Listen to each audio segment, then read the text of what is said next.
अनंत कल्की आश्रम बुली जावा। अनंत कल्की आश्रम रे जगन्नाथ मंदिर कौन सब मंदिर अच्छी से विषय जानिबा। यज्ञ घर सहित कल्की आश्रम किसी किंवदंती रोचे बुली जावा। आम यही धाम आम जगन्नाथ मंदिर तो देखुचे कि जगन्नाथ मंदिर सह आमर ये माँ काली मंदिर ना माँ दक्षिण काली मंदिर अच्छे आसतु दर्शन करवा। तो सहित ये देखिपे श्री जगन्नाथ महाप्रसाद मिलूँ। ऑर्डर अनुजाई विवाह व्रतघर जन्मदिन सांस्कृतिक उत्सव प्रत्यह दिवा 1 घटिकार महाप्रभु को प्रसाद ये मिलूँ। जो मैंने चाहिए आसी कौन सी भोजीर जदि आयोजन रखापी सुंदर ये पीठटी आपण मैंने आसिले ये भोजीर आयोजन करें। माँ दक्षिण काली अनंत कल्की आश्रम ये मठर अन्य दीर्घ 40 वर्ष दलर मठ ये जगन्नाथ मंदिर भी आम निर्माण होती माँ अशेष कृपा महिमा रही। माँ दक्षिण काली स्वयं जगत जन माँ अन्नपूर्णा जो अभड़ा आम रोषे हो महाप्रभुंर अभड़ा अन्न प्रसाद रोषे होती माँ को आदेश नेला अन्न प्रसाद व्यवस्था हम माँ जो पर्यटन माँ आदेश न मिली से पर्यटन आम अन्न प्रसाद कौन ये करूँ। माँ का सिंदूर माँ का फूल माँ का आशीर्वाद प्राप्त होगापर आम माँ महाप्रभु को अन्न प्रसाद रोषे करने जाऊ। आज्ञा नाना बहुत बहुत धन्यवाद। अनंत कल्की आश्रम कल्की समय कहले आम कलिजुग बोली किसी नाम जानुचे प्रभुंकर तो से हुए तो किसी नाम थी आम तो जाने पूजकों सह कथा विषय जाना आ प्रभु को दर्शन करवा। आसतु अंचल निवासाय नित्याय परमात्मने जगन्नाथ बलभद्र सुभद्राभ्य महाप्रभु श्री जगन्नाथ पादोद्धार अनंत कोटि प्रणाम। आज महाप्रभु श्री जगन्नाथ पीठस्थान अनंत कल्की आश्रम जा छोट छोट कुन्नी आम कुन्नी भक्त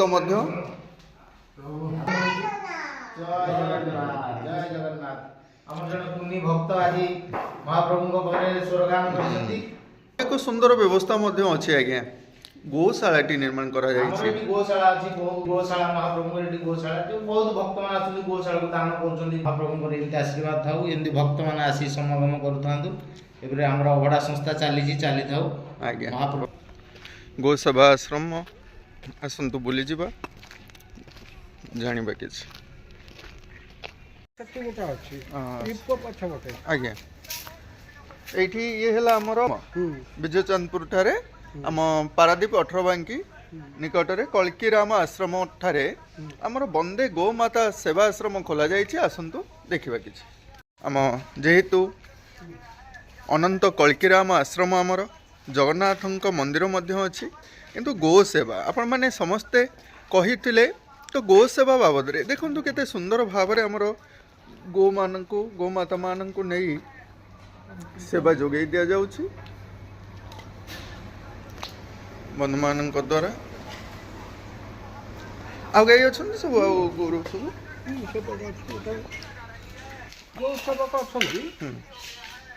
घास काटिक सेवा जो कंपोस्ट खत देखिपे किपरि भाव में आमर कंपोस्ट खत तैयारी होउची जो गोबर को माने फिंगुचे आमर जो सारला गो सेवा आश्रम अच्छी सेठारे रहिबा पई गोरु मानक पई रहिबार व्यवस्था रही। एठारे सेमान को बाहर को आनी तांकर खाद्यपेयर जत्न निया सेवा जोगे दि जाउची। ए सेवा सब जोगे दि जाउची सुंदर भाव में किंतु कौन से आश्रम रे गो सेवार व्यवस्था कौन सी साधु करना केवल आम अनंत कल्कीराम आश्रम ये व्यवस्था कराई। सरकार किसी साहाय्य सरकार सुविधा भी मिलूँ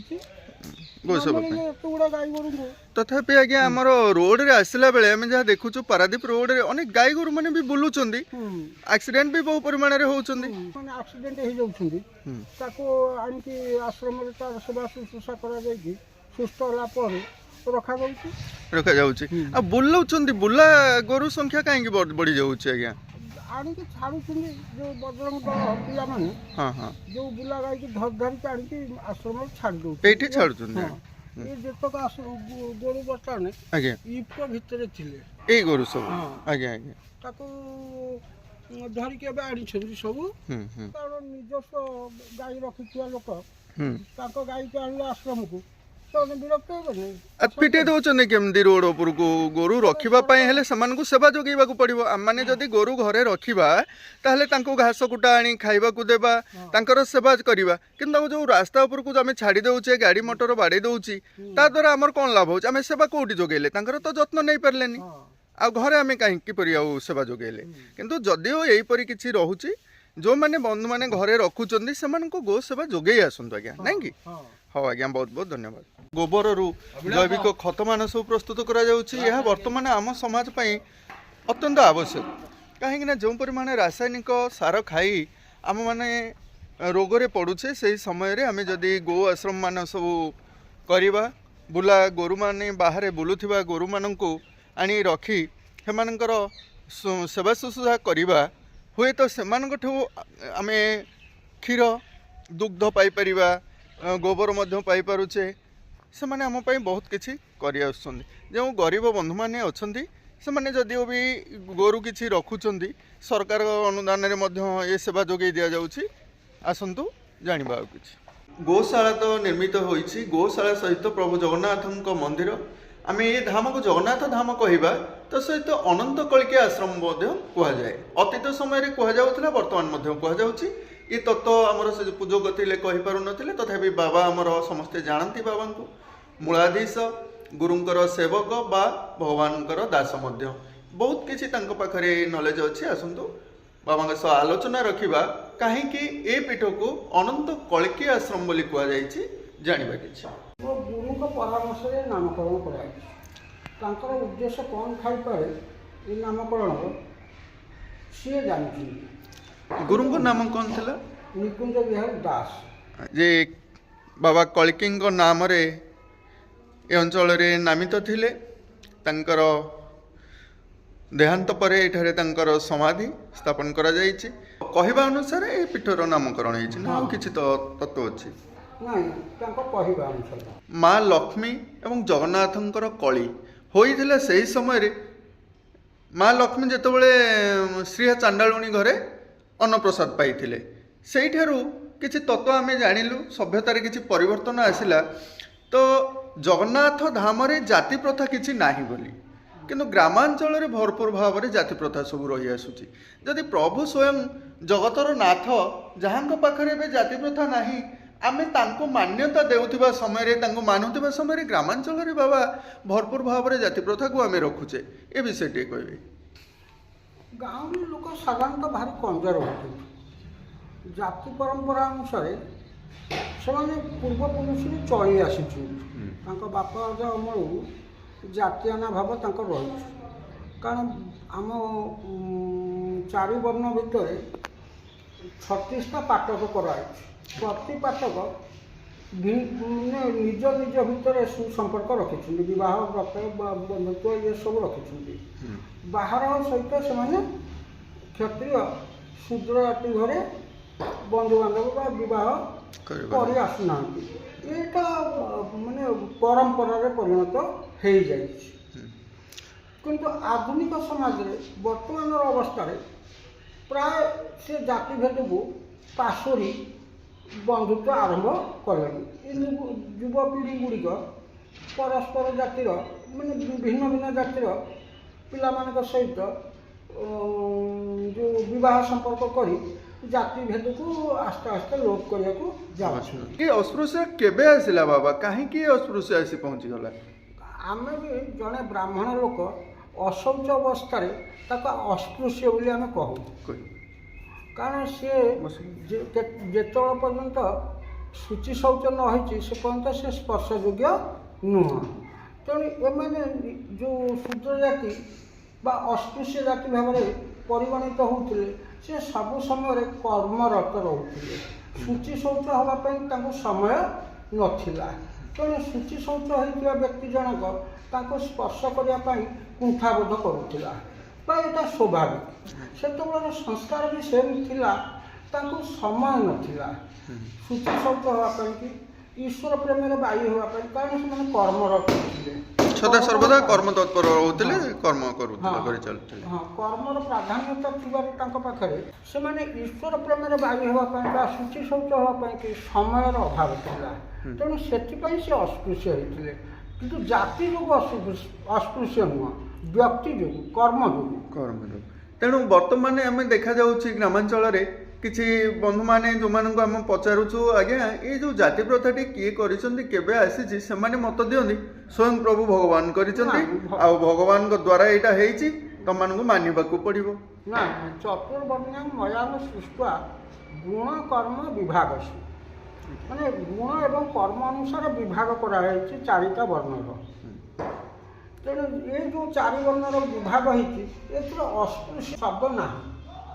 ଭଗବାନ କୋଉଠି ଅସ୍ପୃଶ୍ୟ କାହାକୁ କରିନାହାନ୍ତି, ସମସ୍ତେ ସ୍ପର୍ଶଯୋଗ୍ୟ। ଜଣେ ଶୂଦ୍ର ଯଦି ଶୁଚି ଶୌଚ ହେଇକି ବସିଛି, ଜଣେ ଅଶୌଚ ଅବସ୍ଥାରେ ଥିବା ବ୍ରାହ୍ମଣକୁ ସେ ବି ସ୍ପର୍ଶ କରିବାକୁ କୁଣ୍ଠାବୋଧ କରିବ। ଲଭ୍ ମ୍ୟାରେଜ କରିଗଲେ ସେଠି ତ ଜାତି ପ୍ରଥା କିଛି ରହିଲା ନାହିଁ। ତାଙ୍କର ତ ମାନେ କିଏ କୋଉ କୁଳର କ'ଣ କିଛି ନ ବୁଝିକିରି ସେମାନେ ଲଭ୍ କରିକିରି କୋର୍ଟ ମ୍ୟାରେଜ କରିକିରି ଘରକୁ ଯାଉଛନ୍ତି।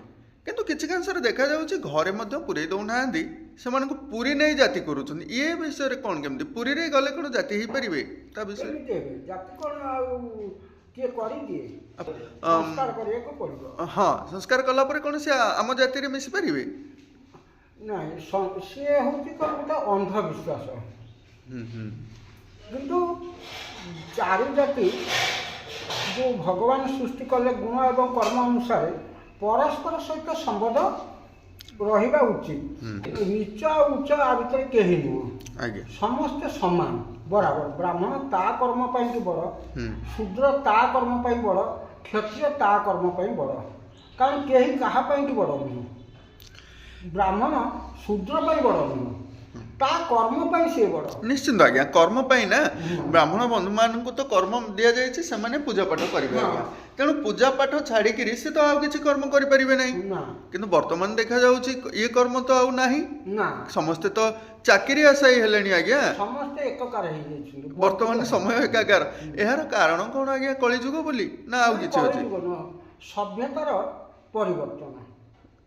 ସେତେବେଳେ ସଭ୍ୟତା ଏତେ ସମୃଦ୍ଧ ହେଇନଥିଲା, ତେଣୁ ତାକୁ ଭଗବାନଙ୍କ ନିଃସୃତ ବାଣୀ ଭାବରେ ଗ୍ରହଣ କରି ଏଇଟା ଭଗବାନଙ୍କ ଦ୍ୱାରା ପ୍ରେରିତ କହି ଏ ସଭ୍ୟତାକୁ ସେ କ'ଣ କରୁଥିଲେ? କଳୁଷିତ କରୁଥିଲେ। କଳୁଷିତ ସଭ୍ୟତା ଥିଲା। ଏବେ ସଂସ୍କାରିତ ସଭ୍ୟତାର ପରିଣତ ହେଲାଣି। ଏବେ ସଭ୍ୟତାର ସଂସ୍କାର ହେଉଛି ଶିକ୍ଷା ଆଉ ଗମନାଗମନ, ଏସବୁ ଯୋଗୁଁ ମାନେ ପରସ୍ପର ସହିତ ମିଳାମିଶା କରିବା ଦ୍ୱାରା ଯେ ଆମର କ'ଣ ହେଉଛି? ପରିପୃଷ୍ଟତା ଲାଭ କରୁଛି। ସେତେବେଳେ ଅଜ୍ଞାନତା ଭିତରେ ସମସ୍ତେ ବୁଡ଼ି ରହୁଥିଲେ, ସେତେବେଳେ ଶିକ୍ଷା ସଂସ୍କାର ହେଇନଥିଲା। ଏବେ ବିଭିନ୍ନ ସ୍କୁଲ, କଲେଜ, ବୈଦିକ ଶିକ୍ଷା କେନ୍ଦ୍ର, ୟା ଦ୍ୱାରା କ'ଣ ହେଉଛି ନା ସଭ୍ୟତାର ପରିବର୍ତ୍ତନ ହେଉଛି। ସେତେବେଳେ ଏସବୁ ନଥିବାରୁ ପରମ୍ପରା ଭାବରେ ଗ୍ରହଣ କରି ନେଇଥିଲେ ଯେ ମୋ ପରମ୍ପରା, ମୋ ବାପା ଅମଳରୁ ଏଇଆ ମାନି ଆସିଛନ୍ତି, ଆମେ ସେଇଆକୁ ହିଁ ମାନି ଚଳ। ହଁ ଆଜ୍ଞା, ବହୁତ ସୁନ୍ଦର ବାର୍ତ୍ତା ରଖିଲେ। ସମାଜରେ ଏହାର ଆବଶ୍ୟକତା ମନେକରି ଆମେ ଏଇ ବିଷୟରେ କିଛି କିଛି ଭିଜୁଆଲ ମାନ ସେୟାର କରୁଛୁ ଆଜ୍ଞା। କୂଳର ନୁହଁ ବୋଲି ଶୁଦ୍ଧିକରଣ କରୁଛୁ। ସିଏ ଆମ କୂଳକୁ ବା ଗୋତ୍ରକୁ ଆଣିବା ପାଇଁ ତାକୁ ଆମେ ଜଗନ୍ନାଥକୁ ଆମେ ସମସ୍ତେ ମାନୁଛୁ, ତା ବାପା ଅଜା ବି ମାନୁଛି, ଆମ ବାପା ଅଜା ବି ମାନୁଛି। ତେଣୁ ତାକୁ ସେ ଗୋତ୍ରରୁ ବା ସେ କୂଳକୁ ଆମ କୂଳକୁ ଆଣିବା ପାଇଁ ହେଲେ ଏକମାତ୍ର ଜଗନ୍ନାଥ ହେଲେ ସାକ୍ଷୀ। ତାଙ୍କରି ମାଧ୍ୟମରେ ଆମେ ତାକୁ ସାକ୍ଷୀ ରଖିକି ନେଇଯାଉଛୁ। ତା ଅର୍ଥ ନୁହଁ ଯେ ତା ଗୋତ୍ର ବଦଳିଗଲା, ମନକୁ କ'ଣ ବଦଳିଗଲା। ଆମର ପ୍ରଭୁ ପ୍ରତି ଆତ୍ମବିଶ୍ୱାସ ଏବଂ ଭରସା, ଆମ ଭରସାରେ ସିଏ ବଦଳିଲା। ଯଦି ଆମେ ନ ମାନିବା ଜଗନ୍ନାଥକୁ, ତା ଗୋତ୍ର ବଦଳିବ ନାହିଁ। ଏ ବିଷୟରେ ଆମେ କିଛି ଜାଣିଲେ। ଆଉ ମୁଖ୍ୟ କଥା ରହିଲା ଆଜି ଯେ ଆମର ଏଇଠାରେ ଗୋଶାଳା, ଆମ ଏଇ ଅଞ୍ଚଳରେ ଆପଣମାନେ ଦେଖିବେ, ଲକ୍ଷ୍ୟ କରିବେ, ପାରାଦୀପ ଅଞ୍ଚଳରେ ଏତେ ଗାଈ ଗୋରୁମାନ ସବୁ ରାସ୍ତା ଉପରେ ଆସି ବୁଲିବାର ଯେଉଁ ଗୋଶାଳା 2016 ଠାରୁ ବଳବତ୍ତର ଚାଲି ଆସୁଛି। ବୁଲା ଗାଈ ଗୋରୁଙ୍କୁ ଆଣି ଏଠାରେ ସେମାନେ ଛାଡ଼ୁଛନ୍ତି ଏବଂ ସେବା ଯୋଗାଇ ଆସୁଛନ୍ତି। ଆଉ ଯେଉଁମାନେ ଜାଣିନାହାନ୍ତି, ଆମ ଏଇ ପାରାଦୀପ ଅଞ୍ଚଳରେ ଯେଉଁ ବୁଲା ଗାଈ ଗୋରୁମାନ ସବୁ ବାହାରେ ବୁଲୁଥିବାର ନଜରକୁ ଆସନ୍ତି, ସେମାନେ ଆସି ଆମର ଏଇ ପାରାଦୀପ 18 ବାଙ୍କି ବିଜୟ ଚାନ୍ଦପୁର ଠାରେ ବା ଆମ ତାରିଣୀଗଡ଼ା କହିପାରିବା, ତାରିଣୀଗଡ଼ା ମଧ୍ୟରେ ଆମର ଏଇ ଅନନ୍ତ କଳ୍କି ଆଶ୍ରମ ଏଇଠାରେ ଗୋଶାଳା ନିର୍ମାଣ କରାଯାଇଛି ଏବଂ ସୁନ୍ଦର ଭାବରେ ଗୋ ସେବା ମଧ୍ୟ ଯୋଗାଇ ଦିଆଯାଉଛି। ଯଦି କୌଣସି ଗୋରୁମାନଙ୍କର ଅସୁବିଧା ଲକ୍ଷ୍ୟ କରନ୍ତି ଆପଣମାନେ ଏଇଠାକୁ ଆସି ଗୋ ସେବା ନେଇପାରିବେ। ଗୋ ସେବା ପାଇଁ କି ଦାନ ଦେବା ପାଇଁ ଚାହିଁବେ ଆସି ଦାନ ଦେଇ ବି ପାରିବେ। ଏଇଠି ମଧ୍ୟ ଆସି ଦାନ ଦେଇପାରିବେ। ହଉ ବାବା, ଆଜିର ଭିଡ଼ିଓଟିକୁ ଏଇଠି ଆମେ ଶେଷ କରିବା। ବହୁତ ବହୁତ ଧନ୍ୟବାଦ।